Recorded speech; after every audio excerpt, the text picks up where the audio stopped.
Muy buenos días, Panamá. Hoy es viernes 26 de agosto. Usted nos ve por Next, Canal 21.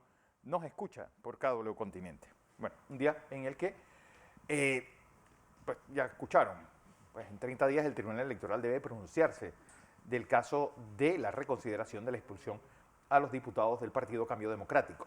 Todo en un día en el que hay un nuevo caso de viruela símica en nuestro país.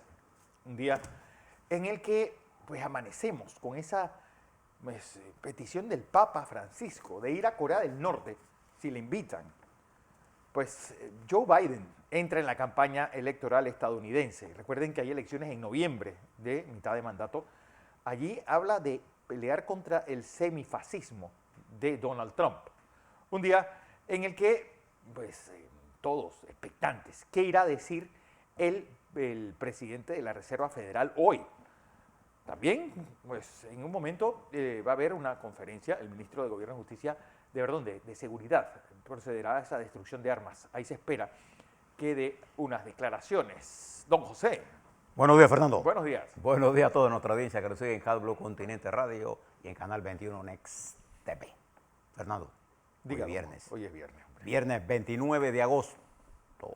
No, 26. 26. 26. No adelantemos. El 29 es el lunes. Sí. Este mes tiene 31 días. Acaba el miércoles. Hay muchas cosas que contarle, que queremos compartir con ustedes, las noticias con los hechos para que usted tome las decisiones. Bueno, unos meses que por qué la gente pregunta que julio y agosto tienen 31 días, por una razón muy sencilla. Pues dos emperadores romanos dijeron, sobre todo el segundo, si el de julio tiene 31 días, dice Augusto, que el mío también. Y por eso agosto tiene 31 días. Así que, pues es una de esas cosas que ha perdurado el tiempo. Mi abuela me enseñó una cosa. A ver, te la algo enseño. de los dedos. Usted ponga su puño así. Usted comienza. Enero, todo lo que quede en el nudillo tiene 31 días. Enero, febrero, marzo, abril, mayo, junio, julio. Ahí empieza. Agosto. Agosto. ¿Por eso que están ahí? Esa es la teoría de los nudillos. De los nudillos. Agosto, septiembre tiene 30. Octubre tiene 31. Noviembre tiene 30. Y diciembre tiene 31. Eso me lo enseñó mi abuela, una campesina de San Pedro de los Altos. Vaya hermosa mujer. Oiga, muchas cosas que decirles. Voy a comenzar por hablarle de la dinámica electoral de los Estados Unidos. Es importante que nosotros miremos cómo no importa el tamaño del país, Fernando, no importa la riqueza del país, no importa cuántas armas atómicas tenga o no tenga, tan grande o pequeño sea su ejército, en el mundo se está produciendo un cambio importante en la correlación de fuerzas de cada una de las particularidades. Por eso cuando usted intenta generalizar en un continente como América Latina, por ejemplo, decir que todas las izquierdas de América Latina son iguales es un error. Un error. O igual que decir todos los sistemas capitalistas son iguales, es otro error. Entonces uno tiene que ver los casos, ver las tendencias generales para explicarse el movimiento en general y proceder al movimiento en particular para ver entonces la especificidad y poder usted tener el análisis correcto. Vamos a darle información, usted haga ese ejercicio, recordando siempre que los argumentos valen por sí solos y que la información depende de quién se la dé. Además, no pierda su tiempo leyendo cosas que no tienen interés. Lea cosas que le produzcan desarrollo de su conocimiento.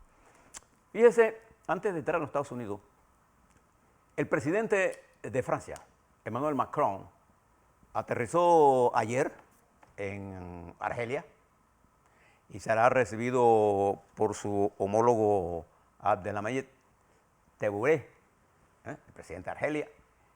¿Y a qué se debe esta visita? Macron va con 90 miembros de su delegación. 90 miembros. ¿Y por qué Argelia? En primer lugar, porque Emmanuel Macron, Fernando, y usted conoce mucho esta historia, intenta recomponer un poco las relaciones deterioradas históricamente. El colonialismo francés en Argelia produjo barbaridades inmensas. La guerra sucia en Argelia fue terrible. Sucia de verdad. Bueno, además de que la imposición cultural de los franceses en Argelia, incluso los argelinos entesaban sus libros de texto estudiando, nuestros antepasados los galos. Recuerden, Argelia era una provincia de Francia, no era una colonia, que eso también A veces la gente pierde la perspectiva por qué los franceses se encasillaron con Argelia. Y es por eso que usted debe leer algunos de los libros de Fanon, estudiarlos, ¿no? Porque no es que cuando yo le recomiendo un libro no es que usted lo comparta, sino que usted lo mire críticamente. Frantz Fanon, que tiene origen Martiniqueño. de Martinica, que era también pero Martinica era una colonia, no Argelia era una provincia. Esta era una colonia y que se crió allí, después estudió en Francia, e hizo un doctorado en medicina y psiquiatría. Condenados de la tierra. Él, esto que le estaba planteando Fernando, en uno de sus primeros libros, Piel Negra, Máscaras Blancas, establece una de las cosas que el colonialismo genera a la gente. Genera a pensar, en este caso los argelinos como franceses. Como franceses. Incluso ellos hablan mal el árabe por eso. Y gran parte de la obra de Fanon, que todavía Fanon fue uno de los ideólogos del anticolonialismo en los 60, 70. Incluso clandestinamente fue miembro del Frente de Liberación Nacional de Argelia. Uno de los teóricos, murió muy joven. De Don Ahmed Membela. Murió muy joven de leucemia en Bethesda, Estados Unidos. Pero de esa época... Bueno, el inmigrante de Camus también. Albert Camus. Albert Camus, que era argelino, por cierto. Y esa guerra generó, por la brutalidad de la misma, las obras de Los Desesperados de la Tierra, que es la otra obra de Fanon, es buena leerla para comprender cómo él planteó una teoría que yo no comparto, la teoría de que la violencia genera libertad. Sí. Por eso esto es parte de una lucha anticolonial. Era el pensamiento de los años 60. Nosotros vivimos en Panamá la lucha anticolonial. Por eso se lo hablo, ¿no? Y es bueno que usted lea estas cosas. Bueno, hay un libro que se llama Servicios Especiales. Y hay dos películas sobre Argelia que explican muy bien. Una de Anthony Quinn, que trata sobre los paracaidistas y todo lo que hicieron dentro en el caso de Argel. Y la visita, dura, sí, y la visita del presidente Macron tiene como interés reconstruir una nueva relación con Argelia. ¿Y por qué razón? Argelia es un gran productor, A, de petróleo y B, de gas. Va a la ministra de Energía de Francia, entre otras cosas, una delegación gigantesca comparada con 90 personas, Fernando, sí. 90 Fernando. Y espera Macron comenzar un proceso de reconstrucción porque él mismo, Macron, emitió criterios duros contra Argelia al decir que Argelia fomenta el odio a Francia. Entonces ahora él mismo tiene que corregirse. Preste atención a esta gira porque está vinculada a la crisis global. Francia busca en Argelia, no se espera un aumento inmediato, pero Argelia es un suministrador de gas, por ejemplo, a España. Y a América, y a Europa, perdón. Y es un gran productor. Y viene, ahí esto es las nuevas cosas que están ocurriendo. Fíjense lo que está ocurriendo en los Estados Unidos. Hace un par de semanas, la campaña en los Estados Unidos intermedia, que es ahora en noviembre, dentro de un par de meses y unos días, estaba casi prácticamente decidida por varios factores. Cuando la economía no está funcionando, la economía es la base del problema. Y en los Estados Unidos, igual que aquí en Panamá, la economía es el tema central. De ella se derivan todos los grandes problemas que estamos sufriendo ahora en el mundo en general. Voy a comentar algunas cosas para que usted las tenga en la mente. En los Estados Unidos ha ocurrido una cosa curiosa. En la administración Biden, como siempre pasa en los demócratas generan más empleos, si usted mira las cifras históricas, que los republicanos. Bueno, el partido de los sindicalistas, de los sindicatos en Estados Unidos. Biden viene de ahí. Y en los Estados Unidos, en la administración Biden se ha generado empleo. Sin embargo, a pesar de todo, de hechos importantes, se marca una tendencia a la recesión. Hay quienes hablan técnicamente de la recesión, hay quienes en los Estados Unidos, técnicos de alto nivel, dicen que no hay tal recesión. Pero bueno, la campaña ha cambiado. Desde que este verano, la Corte Suprema de Justicia tomó una serie de decisiones para introducir en el debate político un tema que no estaba en el debate político, el aborto.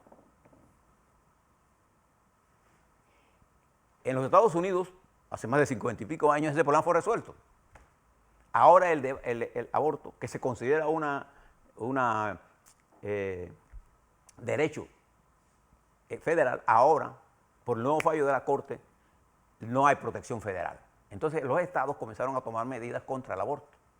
Y esto ha provocado un cambio de la tendencia al voto de incluso los republicanos, las mujeres republicanas, a respaldar su derecho al aborto. Es un tema que no estaba en el debate, pero que ahora está. En el transcurso de un par de semanas, la administración Biden logró pasar importantes proyectos de ley. Uno de ellos, la ley que tiene que ver con la reconstrucción de toda la infraestructura. Todos los republicanos, senadores y representantes, votaron en contra de ese proyecto, igual que votaron en contra de lo que se conoce como la ley antiinflación. Se conoce así ya.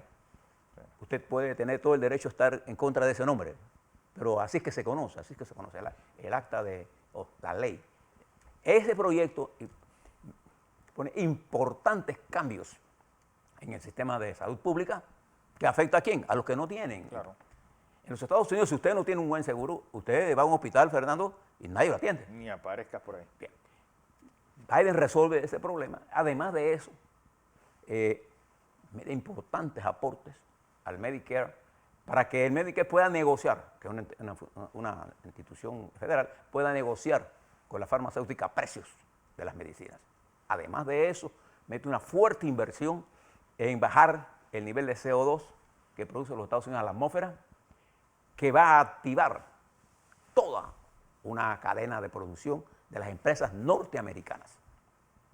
Y pone un impuesto a las empresas que producen grandes ganancias y que van a tener que pagar un impuesto mínimo de 15%.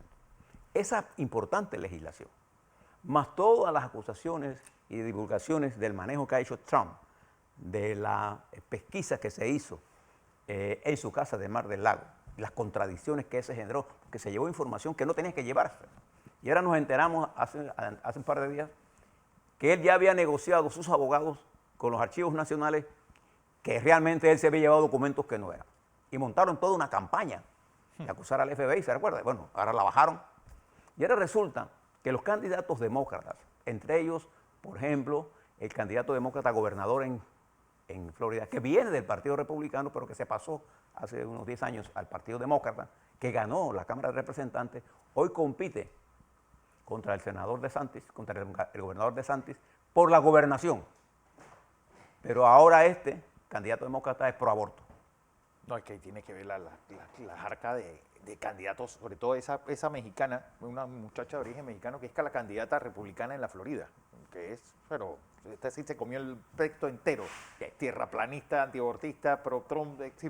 Y esto le plantea un problema que ha energizado la campaña demócrata. Yo no estoy diciendo que va a ganar, estoy diciendo que ha y que pone ahora estrecha el control de la Cámara de Representantes, porque todos los de republicanos votaron contra todas estas leyes, el 100%.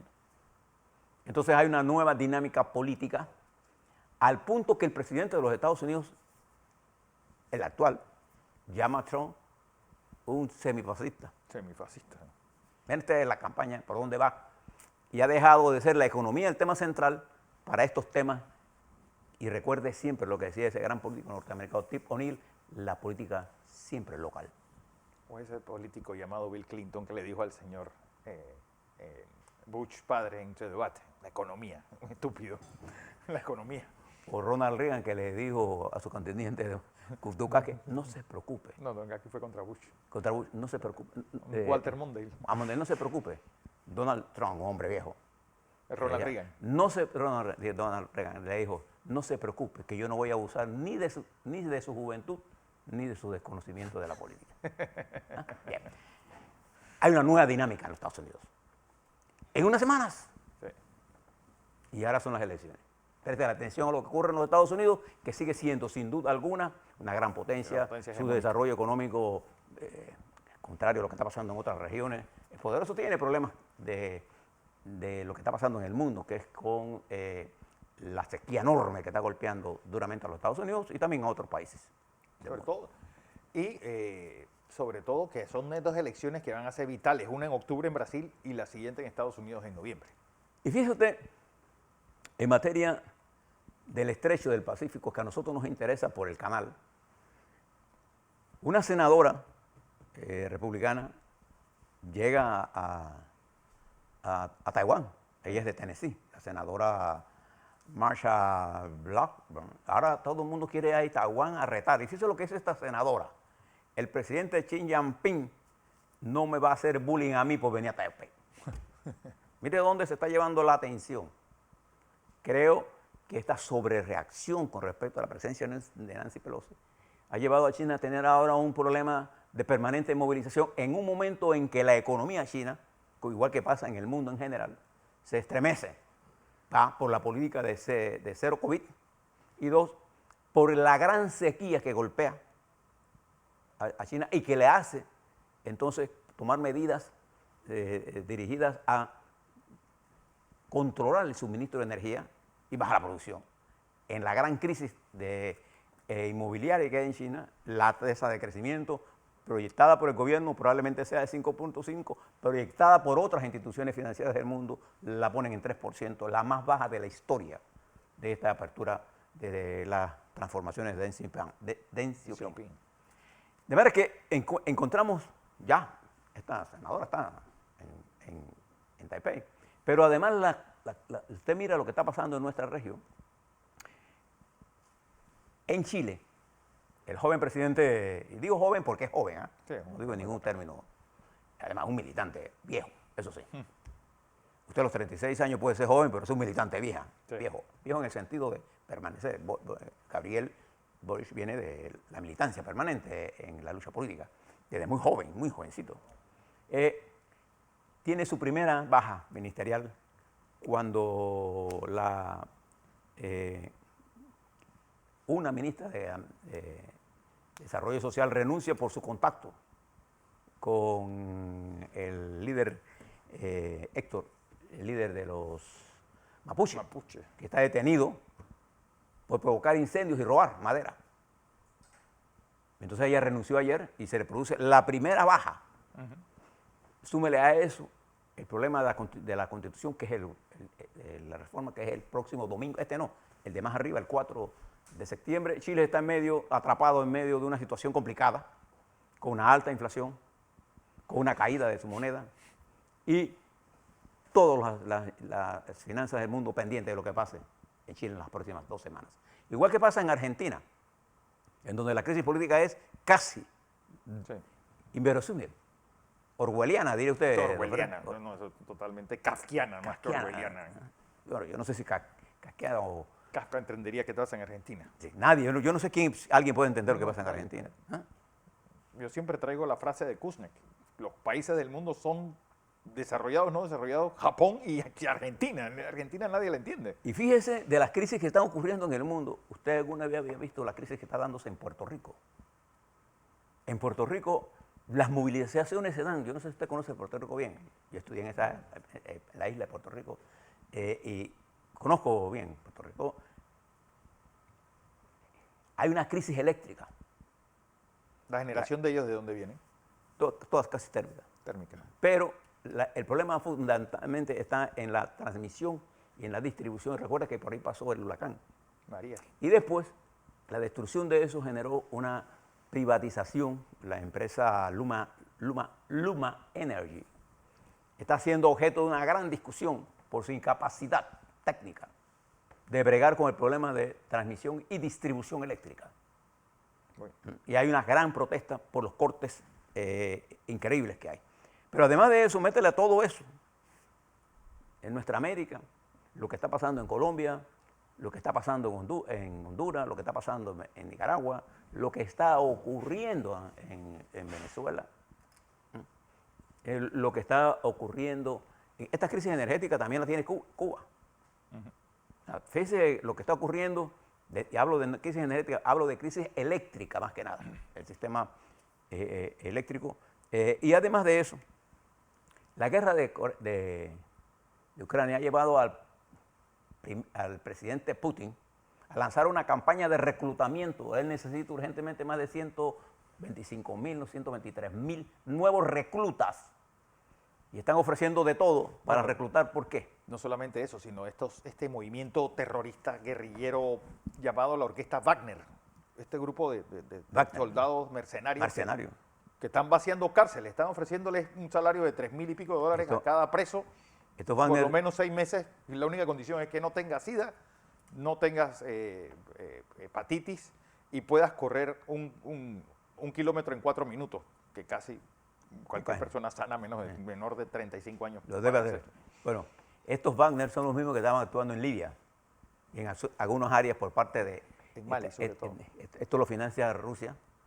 La mayoría de los países grandes financian privados para que hagan guerras Hagan guerra. y que nadie se hace responsable de lo que está ocurriendo en esto. Y una cosa curiosa, y termino aquí Claro. para ir a lo nacional. Estudie los drones, la nueva arma. Ah, claro. Hay unos microdrones que pesan 16 gramos, que están destinados, pueden andar 2 kilómetros, para identificar movimiento de tropas. Una vez que lo identifican, mandan la codificación hacia atrás y de acá atrás le disparan. Wow. Los drones están jugando un papel importantísimo La guerra en moderna. la guerra moderna. A la vuelta, vamos a hablar de Panamá. Dice los arzobispos que ya está bueno de tanto sí, diálogo. Diálogo sin perímetro y sin tiempo. Y sin distancia y sin esfuerzo. Es una tertulia. Es perder tiempo. Entonces yo creo que sí ya ha llegado el momento de ir poniendo el fin a esta fase de diálogo para abrir la segunda fase. Ahora le hablamos sobre esas cosas más y sobre todas las dinámicas políticas que están ocurriendo en nuestro país. Así es.